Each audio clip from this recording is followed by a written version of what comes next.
What I'm aiming to do today is just give an overview of different optimization, sampling, and filtering algorithms that I've been working on that I believe could be relevant for the kind of applications that we have seen this week.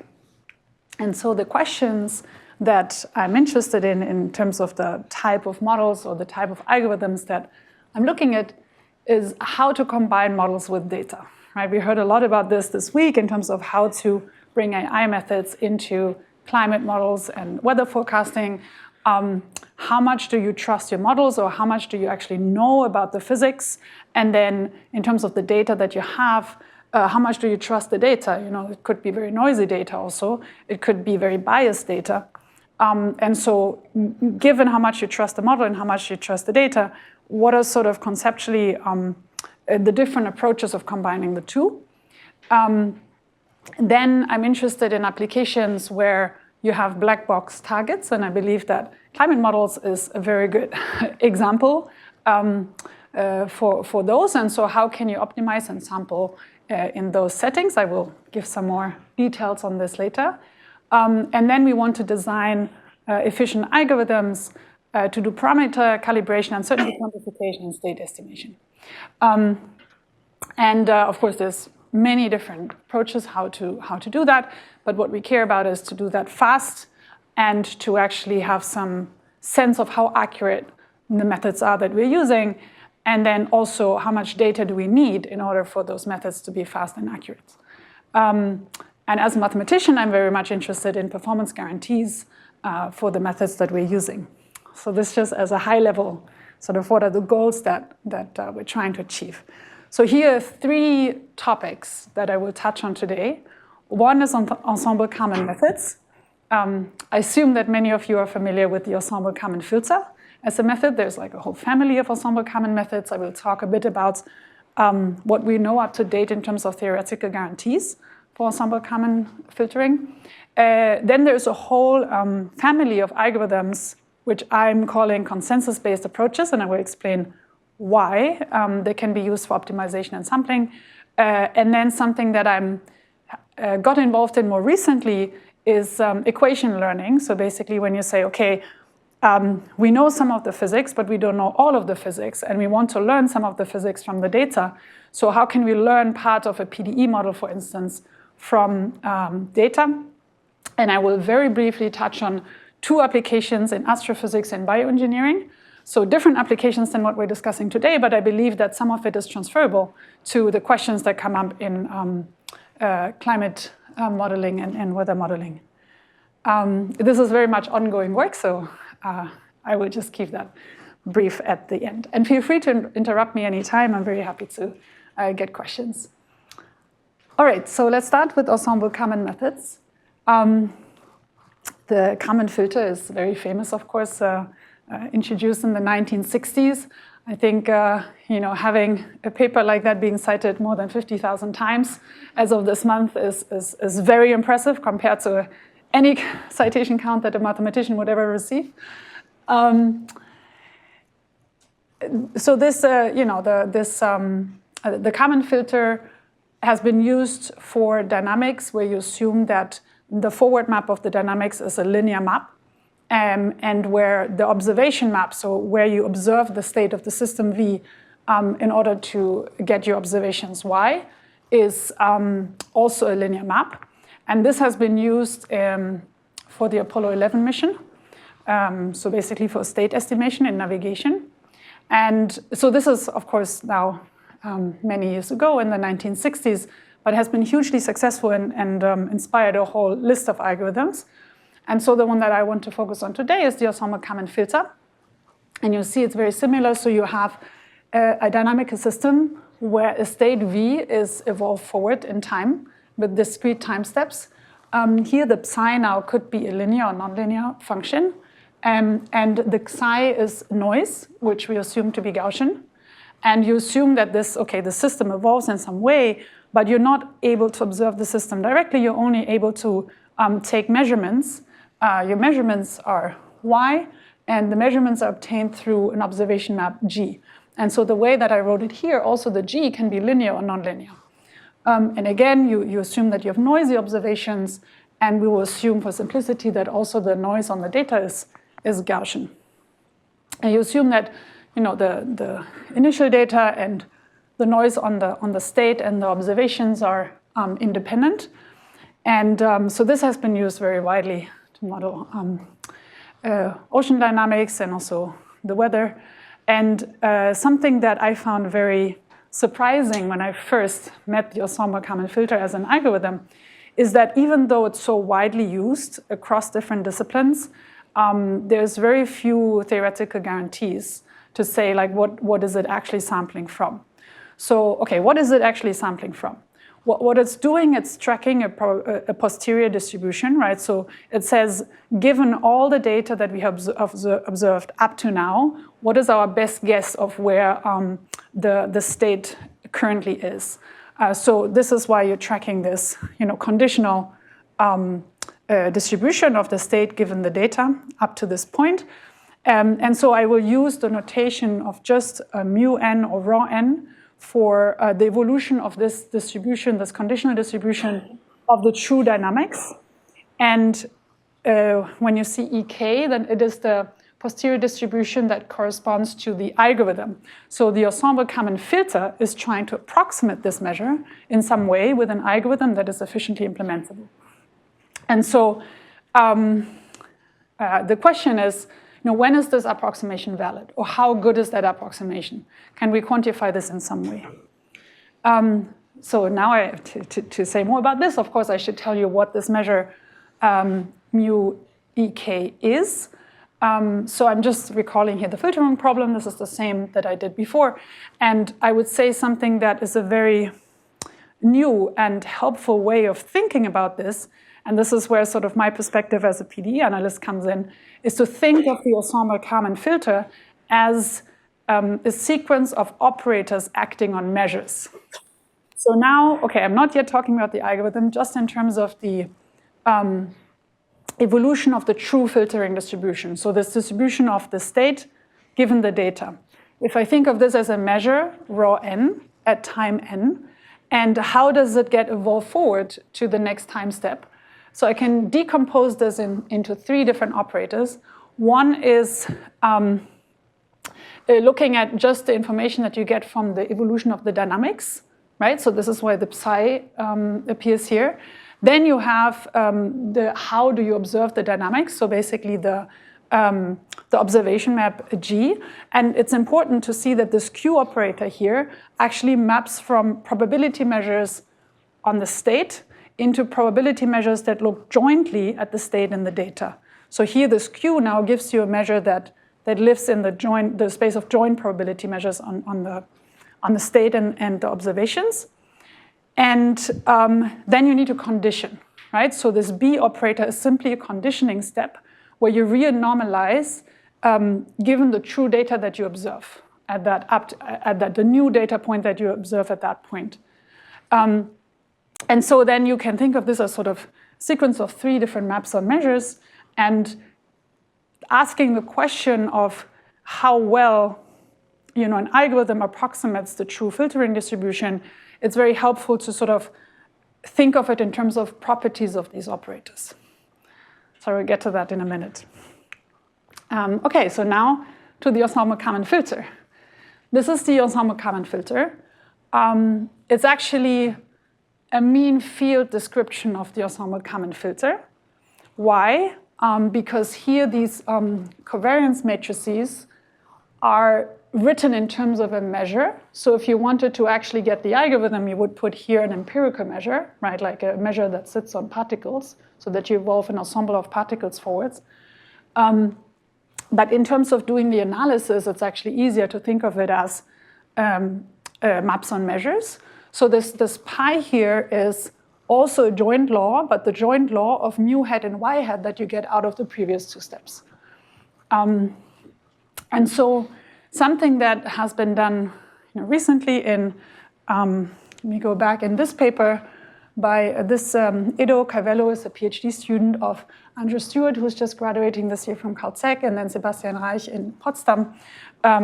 So they really introduced this way of thinking in terms of operators here. And I think the the key new insight is to really think of the Ensemble Kalman filter as this last step, the conditioning step, being approximated with a transport map. And so you can think of this last step here, where you go from the joint u hat, y hat, to the next estimated state u, n plus 1, as simply applying a map, which is a transport map.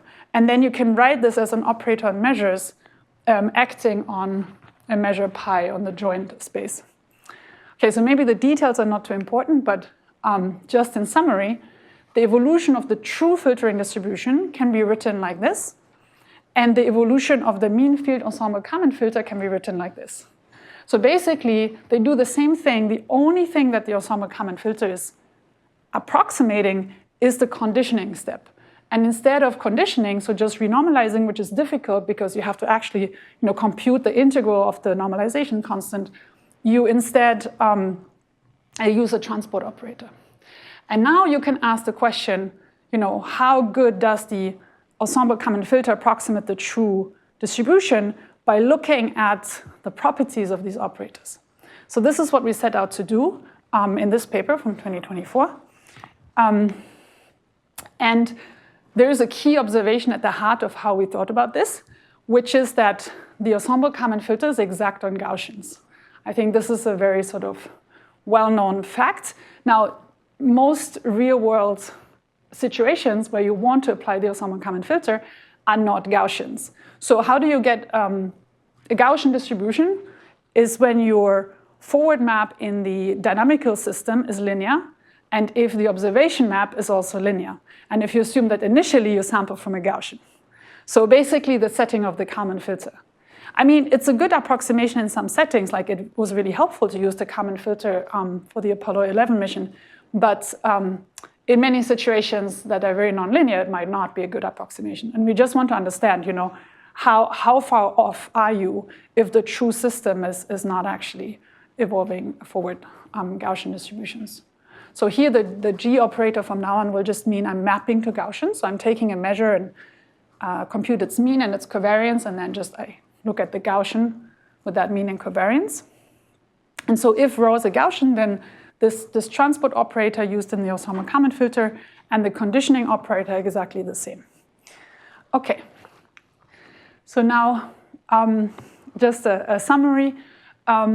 Basically, the Ensemble Kalman filter in the mean field setting you can write like this, whereas the true evolution is with the B operator instead. This gives you actually a mental framework to think of a much larger class of filtering algorithms than just the Ensemble Kalman filter, also in this language of maps on measures. And this is something that we're doing right now. So basically generalizing everything that I'm showing you in this talk, and I hope that will be out soon, including also stochastic map filters and so on.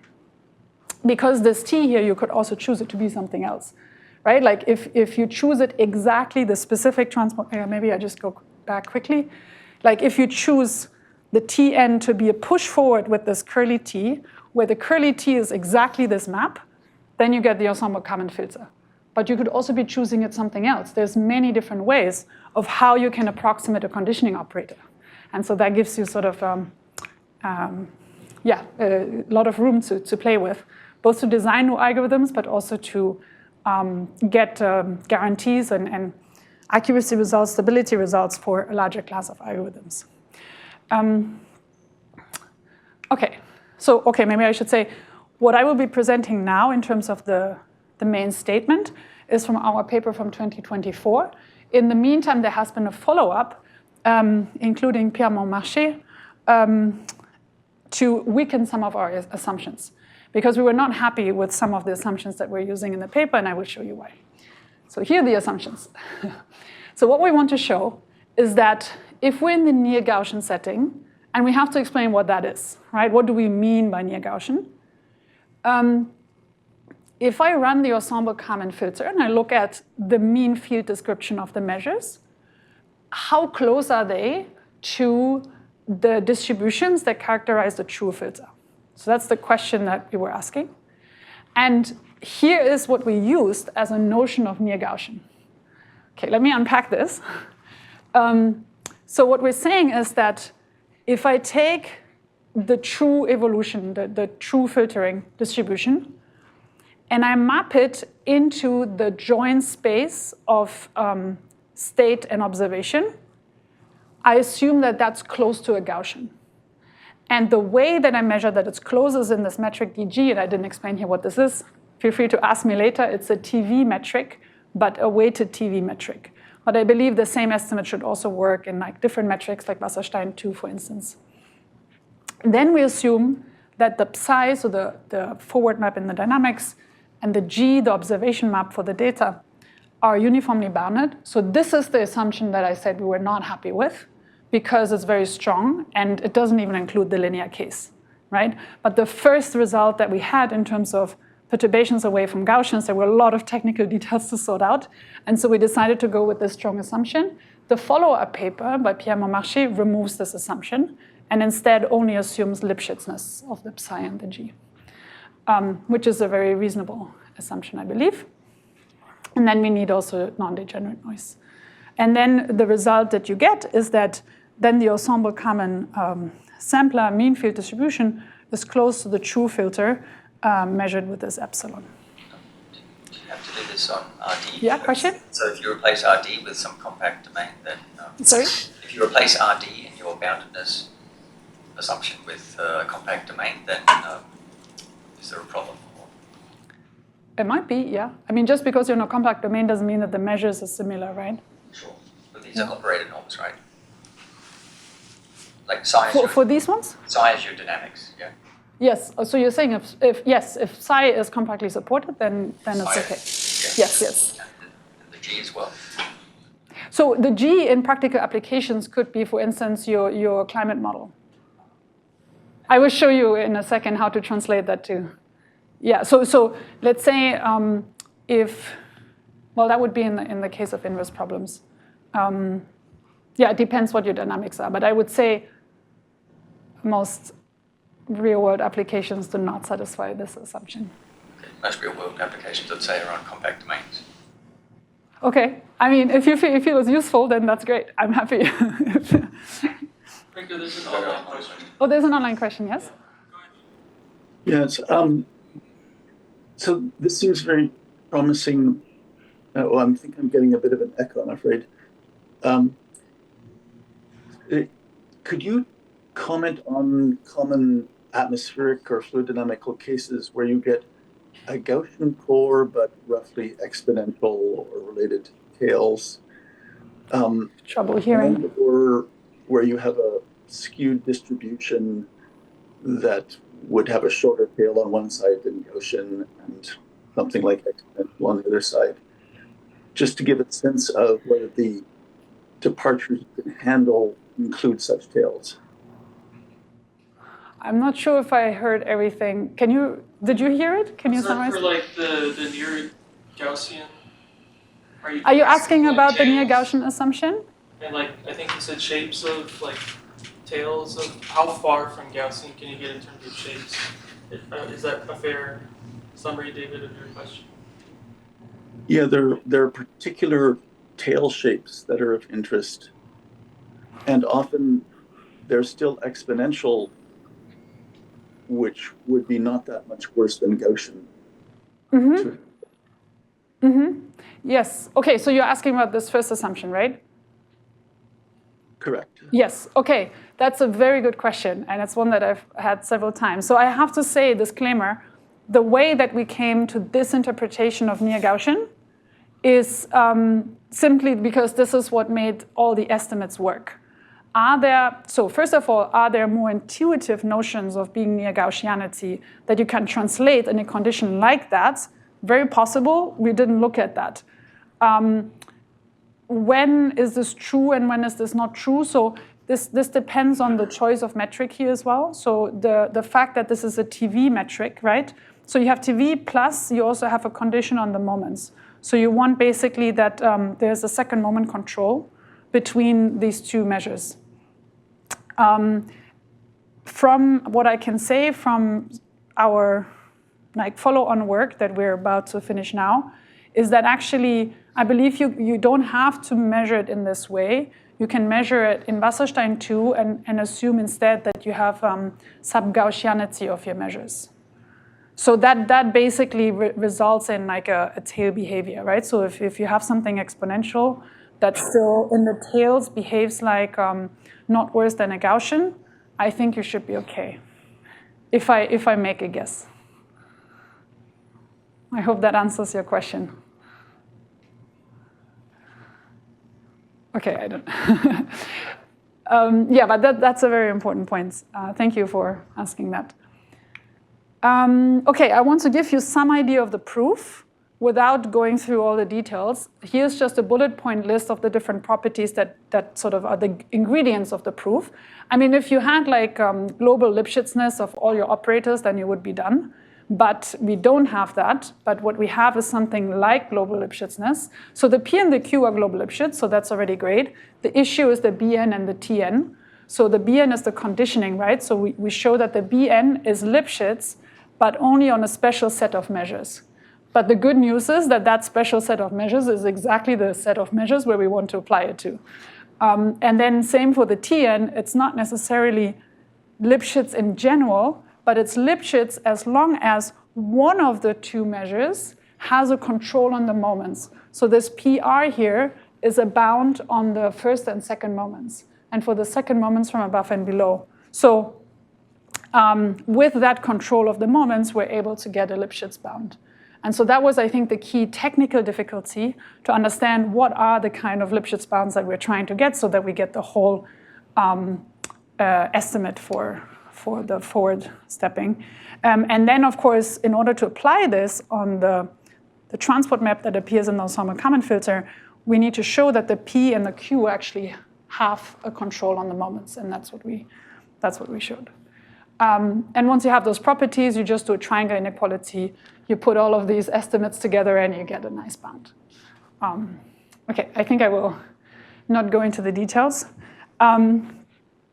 So yeah, this is, I think, a very nice new framework, like mathematical framework of how you can think about these filtering algorithms and try to prove accuracy statements.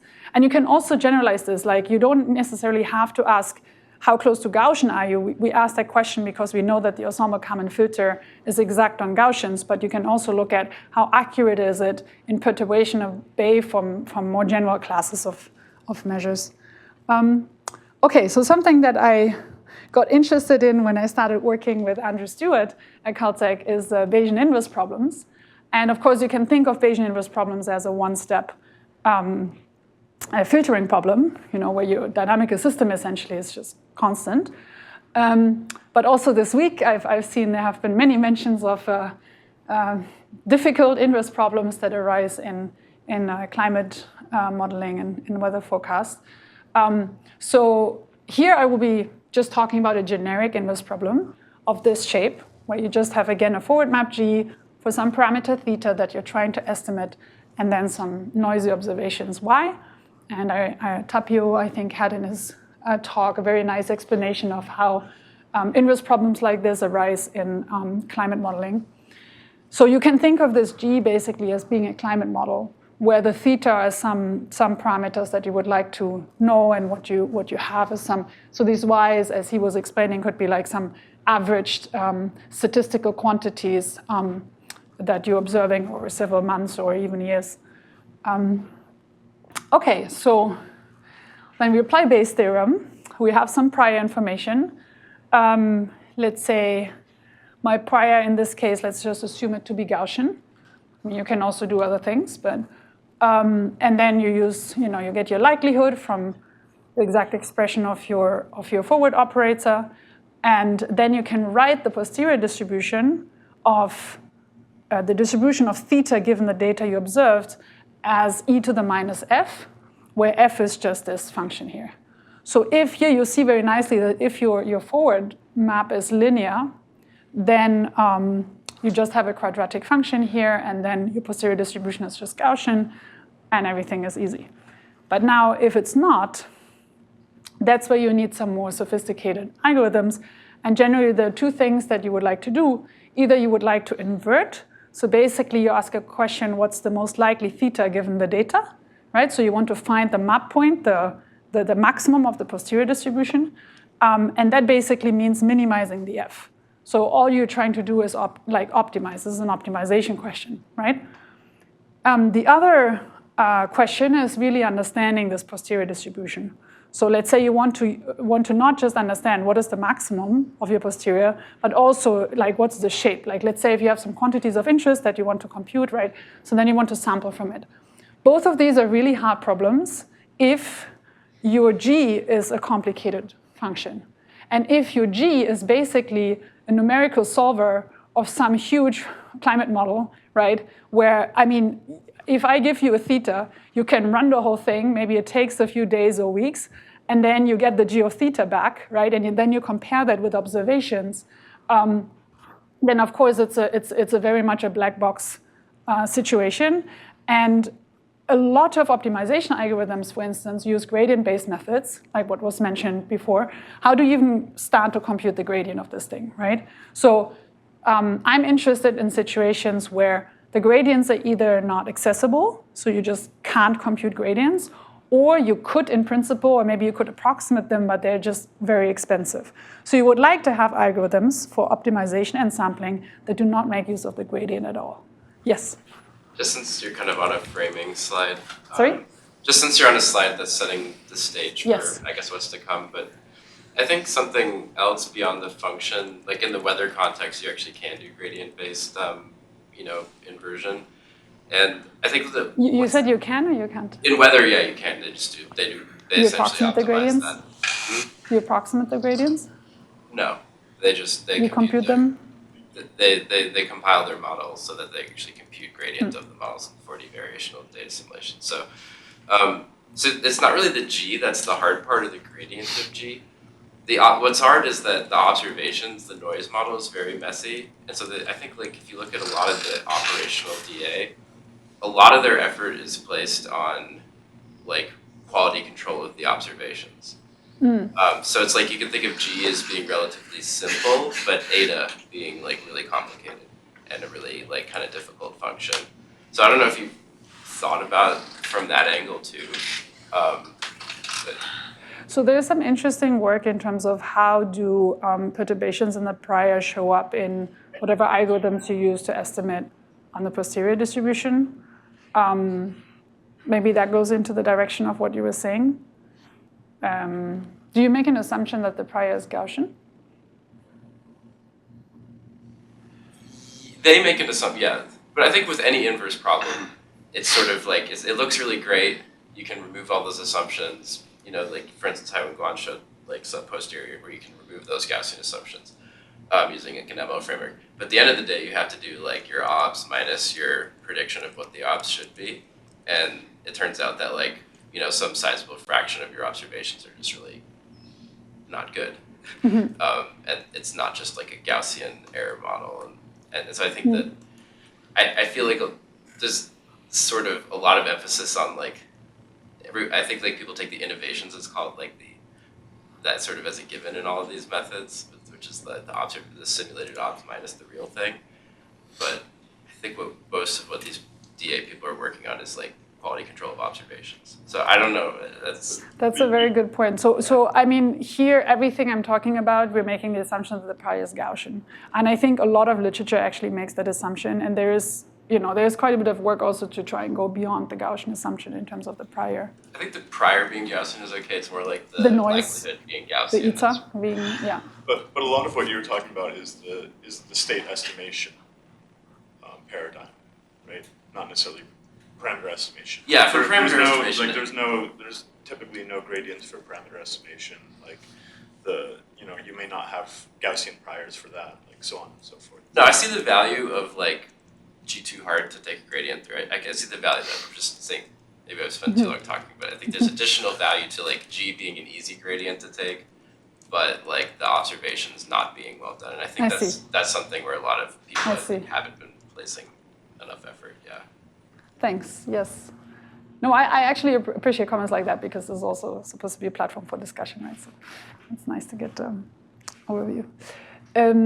Thanks. Okay, so I mean, this is basically just something that I already mentioned. So the challenges is that it's black box. We assume that derivatives are not available or too expensive. Just evaluating the g of theta for a given theta might be very expensive by itself. G might be very nonlinear. And then we may only have sparse data or very noisy data. So that's sort of the setting in which we're working. And then, yeah, so we want algorithms that are derivative-free, that are efficient, fast. I mean, this is the dream list, right? Where we can prove that we can have certain performance guarantees, including convergence rates and error bounds and so on. And then, of course, these questions always are also maybe have different answers depending on what your application is and what your setup is. Okay, I wanted to very quickly just mention Ensemble Kalman inversion. I think it also came up already in some of the previous talks. Ensemble Kalman inversion is used as a way of sampling from the posterior distribution in inverse problems, I believe. But what happens is that actually you have relatively quickly a particle collapse. So the ensemble, if you run time to infinity, collapses very quickly to a point. So you can actually use it for optimization. So if you want to find the map point, then Ensemble Kalman inversion, if you run it to infinity, can approximate you the map point. So can I ask? This is something that I always get a little confused by. The Ensemble Kalman filter is like a mean, isn't it a mean finding algorithm basically, rather than mode finding? So it's collapsing to the. I mean, I guess it's the same if you're Gaussian, but. Are you talking about the Ensemble Kalman inversion or the Ensemble Kalman filter? I mean, in either case. So in the filter, you're evolving an ensemble, and the goal is for the ensemble not to collapse, because you want them to be samples from your full posterior distribution, right? Ensemble Kalman inversion is to solve inverse problems, not to do state estimation. And if you run the ensemble long enough, then they will collapse. And if you're interested in finding the maximum of your posterior distribution, so like solving your inverse problem in the sense of getting an estimate of your best theta, then this is what we'll do for you. They will collapse, yes. Yes, and the reason why they collapse is exactly because of this term. So you have so there are some more terms that I didn't write because I think this is the important term. But this term is basically pushing your particles to match the mean. And then this is pushing your particles to match the data. So the question that we were asking is, how can you prevent the particle collapse in a way that you can actually use this as a sampling algorithm as time goes to infinity? And one way that you can do that is to prevent the particle collapse by adding some noise. And the way that we added the noise is with a covariance weight. And the reason why we chose this weight is so that you actually get a gradient flow structure out of it for the measures. So if you look at this evolution by itself, is not a gradient descent algorithm, but if you let's say you linearize the G and you take the number of your ensemble members to infinity, then you get a very nice PDE structure that is actually a gradient flow, but with a metric that is weighted with the covariance. And you will see that this first term here is actually sort of a covariance preconditioned gradient flow when the G is close to linear. I didn't even plan to go into all of this, so I don't have a slide on this, but I'm happy to talk about it later.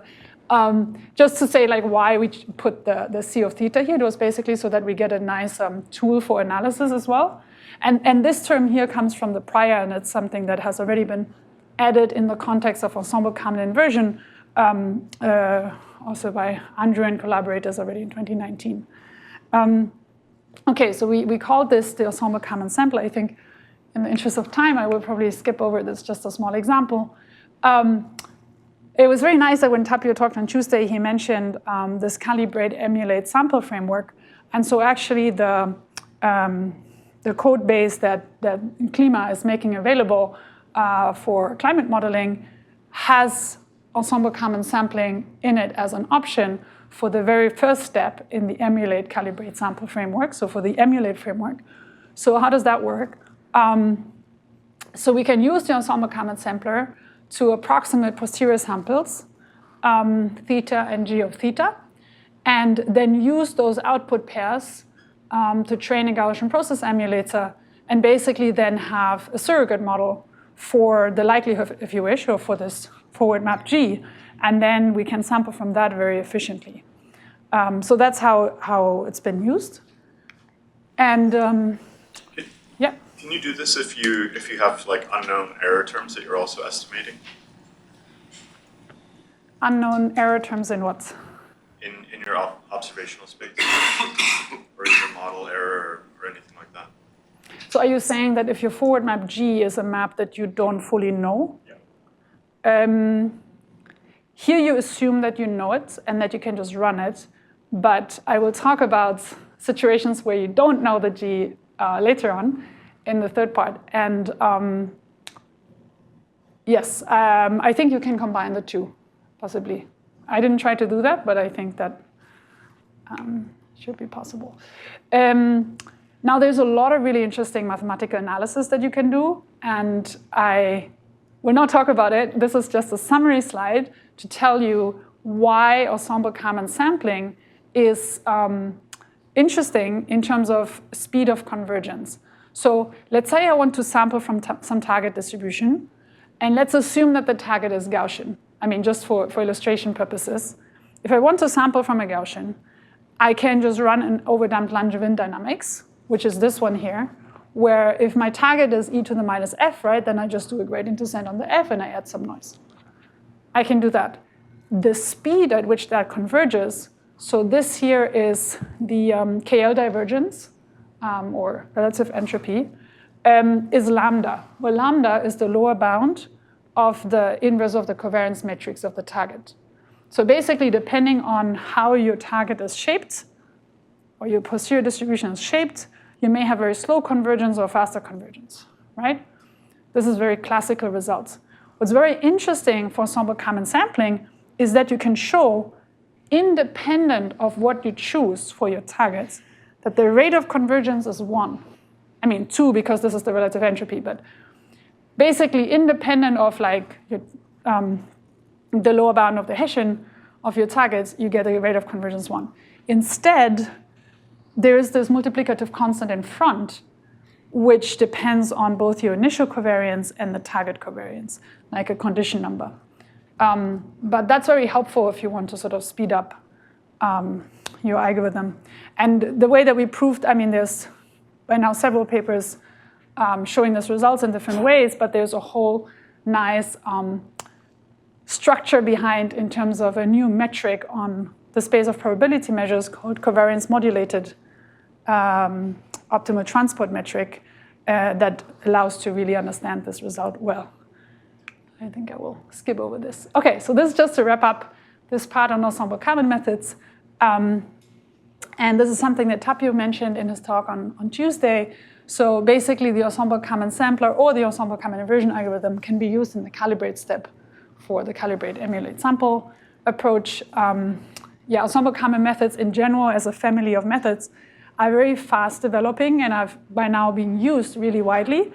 But my understanding is that the analysis of these methods is still in the beginning. So I feel that there's a lot to do for mathematicians. Okay, I hope I have a bit of time to talk about consensus-based methods. This is now for optimization, but we also then develop versions of this for sampling.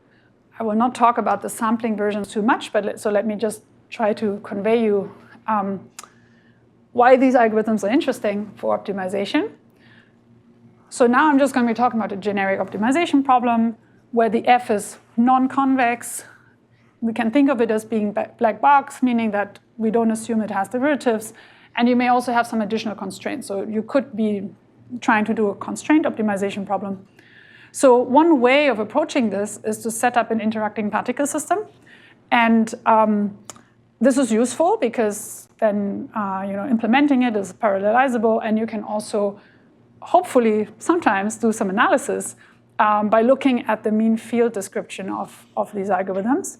Here I just wrote something deterministic, but of course you can also have stochastic versions.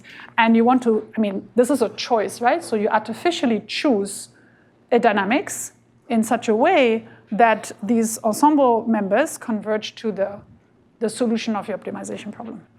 That's the idea. And there's many algorithms that do exactly that. I am trying to separate out here two classes of algorithms, stochastic gradient descent type methods or metaheuristic methods. So there's many metaheuristic methods that are gradient free or derivative free that use some metaheuristics, like some ideas from nature or physics of how you want to set up the dynamics. And I put here a list, like a lot of these are very famous algorithms. What I find really interesting is that even though a lot of these are available in out-of-the-box optimization toolboxes and software that you can select as an option if you're a practitioner, there's very little analysis for these algorithms to actually say, like, when they converge, how fast they converge, if you have guarantees and so on. Whereas for stochastic gradient descent type methods, I think there's a very solid mathematical foundations. It's a very well-developed field already. So CBO stands for consensus-based optimization, was proposed in 2017. So it's actually much newer than like any of these, if you look at the years. So it's not yet available in any standard optimization toolbox, but it's also a metaheuristic algorithm. Now the difference, I believe, is that for CBO you can do much more analysis than you can do for the others, and it's been shown to be competitive to some of these methods. The algorithm that's most related to CBO in that list is PSO, particle swarm optimization, because it's also the idea, like in Ensemble Kalman methods, that you have an ensemble of particles that explores and then at some point exploits to find the correct method. Okay, so what is this doing? I'm going to try and just in a few minutes give you the intuition of what this system is doing. So you evolve a bunch of particles. You have a first term that pushes your particles to this m beta. I'll explain what the m beta is in a second. So this makes all the particles collapse to m beta, right? And then you have a noise term.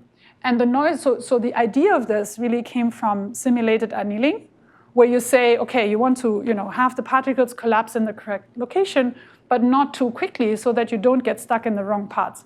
So you have noise, and you reduce the size of the noise dynamically. In simulated annealing, you choose a cooling schedule that you fix, that is given. But here, you don't fix it. It's basically dynamically turned off. So the more that your particles agree on where the good point is, the more you turn off the noise. And so what's this m beta? So it's a weighted mean. So you basically take any measure.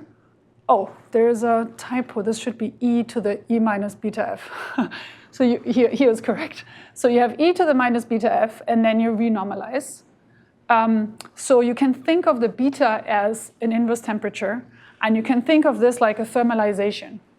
So the interesting thing is, you see here there's no gradient of the f. F is our objective function, right?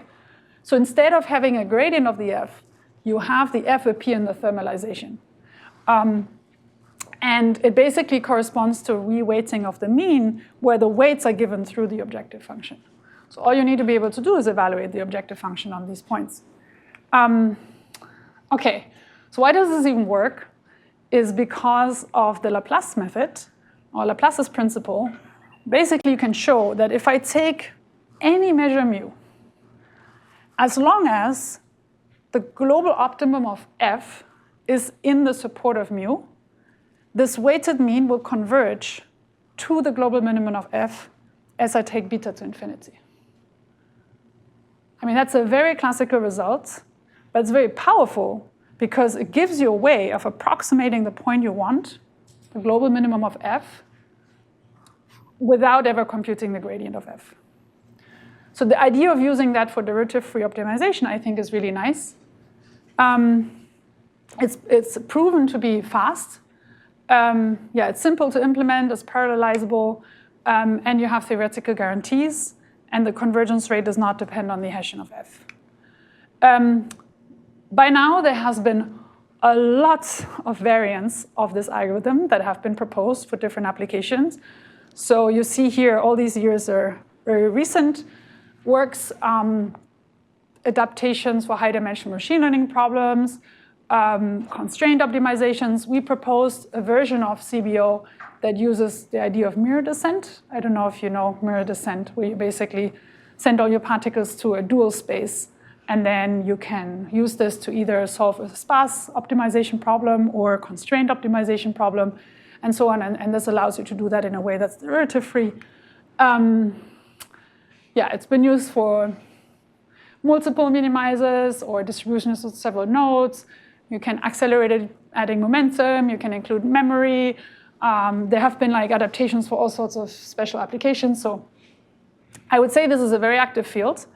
And there's some really nice analysis on the behavior of the algorithm. And the way that you show that is that you look at the mean field description of the algorithm, which is a PDE. Then you show that the weighted mean converges to a point, and that this point, which is called the consensus point, and that this point is as close to the point where you want to be, as long as you choose the beta large enough. That's basically the high-level reason why this works. And okay, this is for the PDE, but of course we want to prove things on the algorithm. So to get from the algorithm to the PDE, you have a time step that you need to take to 0. You have the number of particles that you want to take to infinity. And then you want to know the asymptotic behavior as it takes time to infinity. So each of these, you can decompose basically the error into these 3 estimates. And we have lots of ongoing work that is trying to get precise quantitative bounds for each of these. And there's some recent work that we just put out on that. I think I'm going a bit fast now because time is running out. Since last year, or 2024, there's now a Python and a Julia implementation of this. So this is not yet part of sort of standard software packages, but there is now, there are packages available online. And there's also a GitHub and a paper explaining. So yeah, I mean, there's a whole team of people which is helping to update new versions as new versions are being proposed and tested. And we have done some work on extending this to sampling. So there's also a sampling version now available as part of these software packages. Okay, so that's just a summary. It's nice that these algorithms converge exponentially fast, at least at the mean-fit level with explicit rates that we know how to quantify. We're getting very close to having like a full pipeline with quantitative error bounds for these class of algorithms. In practice, what people do is instead of fixing the beta, they actually increase the beta with time. And then the question is, what's a good schedule to choose? And at the moment, there's no theoretical analysis that tells you what you should choose. And there's also no convergence or theoretical statements on what the algorithm does if you have the beta time dependent. That's an interesting open question. And then also what people do in practice is that they start with a lot of particles. They have them very spread at the beginning so that you have a lot of exploration. And then once you start collapsing, you kill particles so that you reduce the computational cost. So that's also something we haven't looked at theoretically. So there's a few tricks like that that are used in implementation. But what I would really like to see is have these implemented on large-scale problems and really have a comparison. Yeah? What's the sort of general amount of particles that you would need for a given problem? It depends on like your dimensions, and I mean it has the same like cursive dimensionality as Ensemble Kalman filtering methods or Ensemble Kalman methods. Yeah, I don't think I can give you, I mean I could show you some simulations and like, okay, what works, what doesn't work in certain toy problems, but I think it's very, yeah. Okay, I will say just very few things about equation learning. There's a lot of approaches out there already by now to do equation learning, so learning PDEs from data, including Gaussian processes. Kekko is one algorithm that came out of a group at Caltech with Humano Hadi. There's network-based approaches with pins and FNO that we heard just in the previous talk, Deep ONet. And there's library approaches like Cindy and PDE find, and so on. You can use combinations as well. So the question is, which of these should you use for what? Do you have any guarantees? Can you also get a handle on uncertainties? And how do you handle sparse data, noisy data, and also partial knowledge of the underlying physics? I would just very briefly mention these two applications. One is, I was contacted by a team at JPL asking me to get involved in estimating Jupiter's radiation environments. So we have, so for this, we started with data from the Galileo mission, which was mainly active in the 90s and early 2000s. And so you have data from a spacecraft flying by Jupiter, measuring the radiation. And the radiation follows something like a Fokker-Planck equation, but you don't know part of the equation. So you want to learn those functions like the diffusion coefficient and drift coefficients and maybe other model misfits from the data. The data, okay, after lots of processing, looks a bit like this after normalization and so on. We started with a 1D problem. So here, you translate everything into a useful coordinate system around Jupiter. So this L here is the L shell. I mean, you can think of it like space, but it's really looking at like curves around Jupiter. And then these are different flyby missions. So this is like one trajectory at different times. And so you're trying to reconstruct the whole radiation field from it, but then also actually understand what the physics are around Jupiter, which we also know very little about. And so this is just a comparison between a kernel equation learning approach, which is here in green, and then a SINDI approach and a PINS approach, not for the exact Jupiter equation, but sort of a simpler version of that we started with as a first step. So this is something that we're working on right now, and we also want to be able to do uncertainty quantification. So I think similarly, you could ask, okay, if you have any physics-based model where there's some parts of the function that you don't know that you want to learn from data, and you have very sparse data, how do you do that? And then another application is in bioengineering. So this is also with a team at Caltech with the Rob Philipp labs. They look at self-organization in the cytoskeleton, which is the sort of the skin of your cell. And you can think of microtubules as being like these little rods, and then motors being protein bundles that walk on these rods. They can cross-link with each other. They can attach and detach to rods.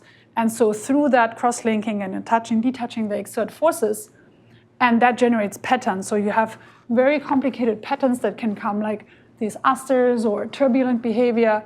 And so you can observe them in the lab. They have lots of data videos of these, but there's a lot of the underlying biological mechanisms that are not yet really well understood.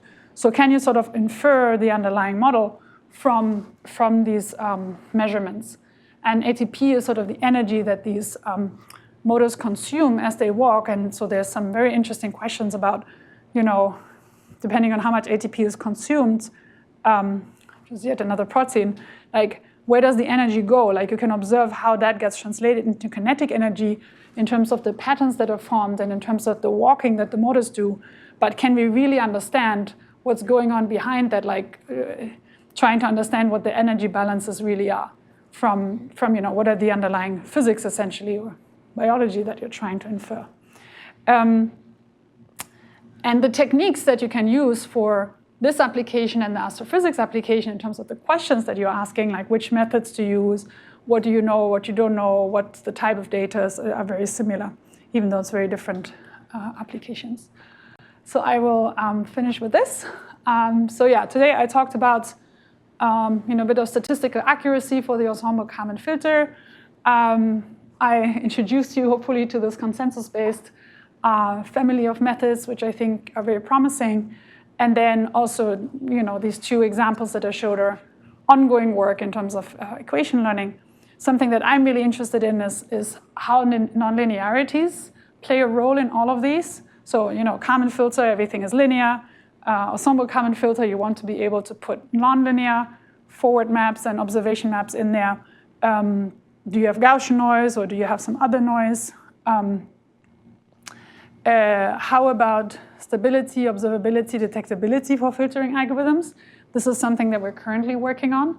So, the theorem that I presented in terms of stability for the Ensemble Kalman filter is really just the first step in understanding a bigger picture and how, if some of these depends on properties of your actual evolution of the states, right? Like in terms of the stability of that system. And then some of it depends on, is the system even observable? So what are the properties of the observation map? And both together give you an idea of detectability. And so we're trying to, formulate some useful mathematical framework for that, for these filtering algorithms. And then I would really like to see sort of CBO make its move really into industry, or like big applied problems where it can be stress tested compared to the more classical like meta-heuristic algorithms that are already in use there. And I think with that I will finish. Thank you.